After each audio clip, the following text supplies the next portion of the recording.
So we're here to talk about the Wonder of the Seas, and my family of 5 went on Wonder of the Seas this July, and we had 2 balcony rooms. It was our first time on Wonder of the Seas. We had been on Harmony of the Seas, and we had been on 3 Disney cruises, so we really wanted to see the comparison. So stay tuned as we talk about what did we like, what did we didn't like, and our review of those things. So first of all, the check-in process was extremely smooth. Now, we did purchase the key, which did give us a priority embarkation. However, the process seemed to be very smooth no matter what. Ahead of time, and really the key to making this smooth is to make sure you download the app and you're answering the questions and the documents ahead of time before you ever step foot near the cruise port. We actually did ours at check-in time, which I believe was about 45 days before we left. We were able to check in and pick our arrival time, which pick the earliest arrival time that you can so you actually can enjoy. You're paying for that day on the cruise, so you might as well be able to enjoy it. So our arrival time was 11:30 a.m. I believe the earliest was 11 a.m. And we had done it pretty quickly that day, so we still had those first 30 minutes already booked up. So again, that first time that day, you're able to make sure you're picking your arrival time. Then what you have to do is you have to scan in your passport, you answer some questions, and it's a very smooth process. So the day then, when you arrive at your arrival time, you will have to answer some health questionnaires. You'll have to show your passport. But we literally, with the key, now granted, we had priority embarkation, but we were on the ship in less than 10 minutes. We left our hotel at 11 a.m. and we were walking on the ship by 11:22, and that included the 10-minute drive time. So the embarkation was fantastic. The first thing that you also want to do, and they did a pretty good job of kind of gearing us towards there, is the muster drill. Now, here is a tip. You can watch the muster drill videos that you're required to watch on the app that morning. We had access to do it that morning. And you're able to watch it with your other people in your room, and you can basically certify that they watched it with you. So that will save time. You don't have to watch it on the ship, which, way to go, Wonder of the Seas. This was pretty awesome. So then when you get on the ship, the only thing you had to do was actually report to your station, and basically they verify that you did it, and you get scanned and you're done. So by far the best muster drill we've done on any of our cruises. So that was fantastic. When you walk on the ship, Royal Caribbean has, at least on the Oasis of the Sea class ships, they have a promenade, and that's where you walk on. And it's very, I would call it vibrant. This is where there are some bars and some restaurants and live music playing. And it's kind of their main area, right? Where you can go if you're looking for certain things. There are stores and shopping. And again, we kind of went through that. And then we went, after the muster drill, we actually went right up to the buffet to eat. Now, there'll be people telling you maybe not to do that. And we did not have to because we had the key. So with the key, we also could drop off our carry-on luggage, which we did. So we didn't have to carry that on. And we had the option to get a complimentary Chops lunch. We chose not to do that because we really didn't want a big dinner at lunchtime. We chose to go up to the buffet. Was it busy? Yes. Even at 11:30, it was very, very busy. We had no trouble though finding a table. We felt like the flow was very, very good. And so we kind of prefer that because we like to take advantage of the ship when people are still getting on to tour and kind of get a bearings. And so we were actually always pretty glad to use the buffet, but I know there's some conflicting information about that. Comment below, do you prefer the buffet or do you prefer going to a restaurant and have more of a quieter lunch when you get on embarkation day? I'd really like to know your feedback on that. So again, we had the key, so we were able to drop off our carry-on luggage. Our rooms were assigned to be ready by 1 p.m.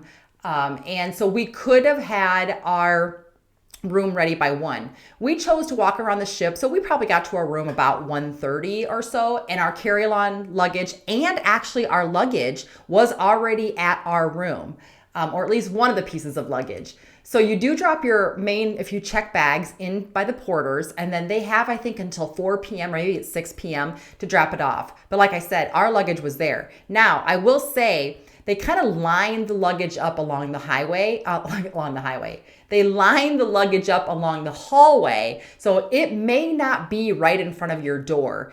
if you want it right away. You may have to walk down a few doors and get your luggage, which we had to do for those of us that checked bags. Really wasn't a big deal. We were just thrilled that it was there by 1:30. That allowed us time to just unpack and get our rooms ready for our trip. Another hack, unpack while you're there. Don't live out of the suitcase, especially if you're there for a 7-day cruise. It will make your life so much easier throughout the week. So we talked about the key. So what else do you get with the key? So you get to drop off your carry-on luggage. You get a complimentary Chops lunch. You do get the internet package, one device per person that you paid for the key for. You get priority embarkation and debarkation, which in our opinion was worth it. You get private times for special events, such as the rock climbing wall, such as if you like the boogie board, can't think of the name right now, but the surfing thing. They have private events just for key members if you just want to go during that hour. They have tender priority. Now, we did not go to a port that requires tendering, which means you get into another boat to get to the port. However, if you were going to be tendering, I can see how this would also be a huge benefit. And then you get a special area for debarkation breakfast, so you can kind of get away from the hubbub of everybody trying to leave. In our opinion, it was worth it. It is different price points depending on the sailing that you're on. You can get it on sale. We did get it on sale. I think we paid $24.99 per person per day. So yes, it does add a hefty cost. But to have the internet per device per person as well, I don't know if I mentioned that, and those other pieces, we really felt like it was worth it because of the timing of it. If nothing else, the internet package, the debarkation and embarkation, in our opinion, saved us probably a half hour getting on and probably another half hour to 45 minutes getting off, in our opinion. So it was worth it. There is a casino on Wonder of the Seas, and we did partake in that. My son Jaden was 22, and so we did play some blackjack. We played some slots. We played a little roulette, and we really enjoyed that. Now, so one thing you need to know, you show your card, and that was really the first time I think I had partaked on a casino. Disney doesn't have a casino. Those were 3 cruises that didn't have one, and I don't think I did it on Harmony of the Seas. But you show your SeaPass card initially, so keep that in mind, whether it's any of the table or slot machines, and then you put cash down. You do not use your SeaPass card for the dollars that you need to bet. You do need to have cash with you, and then they'll exchange that for chips. That's pretty much, other than tips, the only time you need cash. The rest of the time you can use your SeaPass card to charge on almost everything on the cruise ship. But the casino, they do prefer to have cash. There is an ATM machine. They will help you with customer service. The hours of the casino are only open legally when it's on international waters. So it will not be open while it's at a port. So often on sea days, obviously it's open, but it'll have certain hours. So also keep that in mind as well. So the buffet, Windjammers, it's included in your fare. There are 2, I would call, kind of areas of the buffet, and we looked at that same food option. So you can either choose to go left or right. And depending on how busy it is, they may be funneling you towards a certain area. We never had a problem finding a table and chairs. And again, the flow was pretty good in our opinion. We really did not wait long for the food, other than I think one morning for omelets, and that was a port day. But other than the made-to-order omelets, it really was very good. And we ate at the buffet every morning and a few times during the week for lunch and dinner as well. We just chose to do it. It had a very good quality selection. It had a good variety. It was quick and it was easy depending on what we were doing for the day. On the first day, there is a bar, a full service bar inside Windjammer Buffet. So you can get mimosas in the morning or Bloody Marys or any drink that you want during those hours. Keep in mind on the first day though that you get on, if you got a soda package or a beverage package that includes the refillable mug, which has stations throughout the ship, you may not have that if it's not in your room or if your room is not ready. And so you can go up to the bar, they can see your SeaPass card and see the beverage package that you have and either get a soda or a drink. So if you bought the deluxe or ultimate beverage package and you want a mimosa when you get on the cruise ship, or you want a cocktail drink, you can get that even if you don't have your soda cup. You just go up to that bar or any bar, frankly, and get your drink. You can go anywhere on the ship with your drink. My son, who is 22, was asking those questions because he had not been on a cruise since he was old enough to drink. And he's like, can I leave the buffet with this? And it's like, yes, you can go shopping with it. You can go to the casino with it. You can go to your room with it. So you're able to go anywhere on the ship with your drink. There is an arcade. It was roughly about $2 per game. My youngest son, my 16-year-old, played those quite often, and they were kind of throughout the ship that we'll talk about. There was a sports zone that has basketball, ping pong, mini golf, the flow riders that you can either lay down on or stand. There was a teen area that was for 13 to 17. There also was younger kids areas. My son, who is 16, did not go to the teen area. He just preferred to hang out with us or do the things that we were doing. Plus, we were having lots of excursions and things. So not a whole lot of time for that, but you did see those groups. There was multiple pools, and on sea days, they got quite busy, particularly the main pools where the music is. There are multiple pools, so there's multiple options, which was great. But on sea days, during peak times, if you wanted a chair close to the pool, you needed to get there early. Now, not too early. There was still some available by 10 a.m. near the pool. And there was chairs, farther away from the pool pretty much at any point in time. But if you want to be close to your kids, I would recommend getting there early and, getting the seat in the area that you want to sit at and staying there if that's important to you. There are lifeguards on duties throughout certain areas, and they were really good because there was a particular day in I would call it more of an adult pool, although it was not adult only, that was very full and very busy. And there was a young kid that wanted to jump in, and the lifeguard actually stopped and said, you'd really need to put a life jacket on. I don't know what the age of the child was, but I'm sure there was some hesitancy on the amount of people in there and the safety. Safety will come first, so keep that in mind as well. They did have a large screen, and apparently there were some tech issues. There wasn't any movies. That was kind of a downer for us. We really like sitting in the pool or the hot tub and watching movies, so there was no movie playing on the large screen. There was water slides. There was DJs playing music. Kind of a pro tip, there was life jackets, if I didn't mention that, provided. Kind of a pro tip, bring towel clips, because it is windy. You're on a cruise ship, you have the ocean breeze, it could be going at a pretty fast clip. So bring towel clips, and that will help keep your towel in place. And it's just a great way of seeing your chair from a distance if you go get a drink or things like that. Now, the solarium was adult only, and adult only was 16 plus. And that was much quieter. It was temperature controlled. We actually went there a little more often. So it was temperature controlled because it was enclosed. So when it was 100 degrees outside, and there was many days where it was, they kept it cooler in there, and then they could open it up as they needed to, which was really great. That was a quieter pool. There was always comfortable chairs. There was always room, although quite busy. There still was quite a bit of room in the various pool and hot tub areas, which was nice. The solarium also has its own bar, which got quite busy, but it was a very nice bar, and the customer service was fantastic. There was times where we had to wait, maybe 10 minutes for a drink on the peak times, but for the most part, they were pretty attentive and their customer service was great. It has a unique kind of greenery, kind of with animals and different things that it had in the solarium.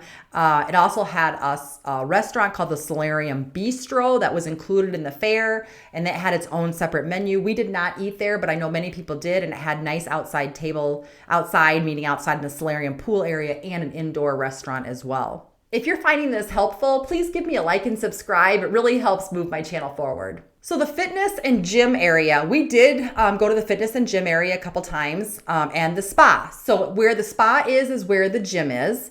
There are free weights, there are classes like yoga and Pilates and spin and HIIT classes. That does have an extra charge though. The weights themselves and the cardio equipment, treadmills, is included in your fare. However, the classes were an extra charge. There was a jogging and walking path, which I used every single day. I just love that. And 2.4 laps around the Wonder of the Seas cruise ship is 1 mile. So keep that in mind as you're walking and jogging. And that was quite lovely. There was a thermal suite, which I also used. It has those kind of warm rock benches, if you will, or stone benches. One thing I'll let you know though, in other ships or even other areas that I've been that have those, you kind of have a nice, either ocean to look at or you have some sort of view, and it's very, very relaxing. This Wonder of the Seas, though, you're facing a wall with, I don't know if it's wallpaper or a mural. So, you really had nothing nice to look at, but probably more important than that is it was right below the gym. So every time someone dropped a weight, you felt that, you heard that. It was very quite loud. So keep that in mind if you're looking for that relaxing experience. It may not give you what you want. And the thermal suite is an extra charge. So keep that in mind before maybe you want to, maybe ask for a trial to see if you really like it before you put in the dollars for that. It also had IV hydrations. I did not do any of those, but it did have those kind of therapies as well. I did go to the spa and get a facial and a massage and some exfoliation, different things done. It was very nice. I liked it. They did a good job. I would say it was probably average to other cruise ships. And really nothing special, but nothing bad as well. It is very pricey. So if you've been on another cruise, you know that it's probably double what you would pay, back home, if you will. But going on a vacation, there's nothing better than getting a massage and a facial and having them pamper you. So that's always quite nice. The Wonder of the Seas has the same outlook as the other Oasis of the class ships. So it's broken down into neighborhoods. So Central Park is where all the greenery is. It's very peaceful. I would call it at night certainly elegant with white lights. It's got the steakhouse restaurants and the Italian restaurants. Those are an extra charge. It's got the Park Cafe, which has the famous roast beef sandwich and like continental breakfasts, which we really enjoy. That is included in your fare. It's got benches to sit at. It's got a great martini bar that we went in. It's also where the bar that kind of goes up and down, and I'm sorry, the name of it's eluding me right now. But the bar that goes up and down, that's where it kind of ends, is at Central Park, and it goes down to the Promenade. Another neighborhood is the Boardwalk that has kind of the carousel in the middle, and it is a running carousel that you can use. It's got the Playmaker Sports Bar. That is an extra charge for food, but your beverage package does work there. So if you just want to go there and watch, it has sports on the televisions, and we were watching baseball because the All-Star games and Home Run Derby were going on at that time when we were there. So we grabbed like the beer flight and some drinks and sat and watched those games. And that is included in your beverage package.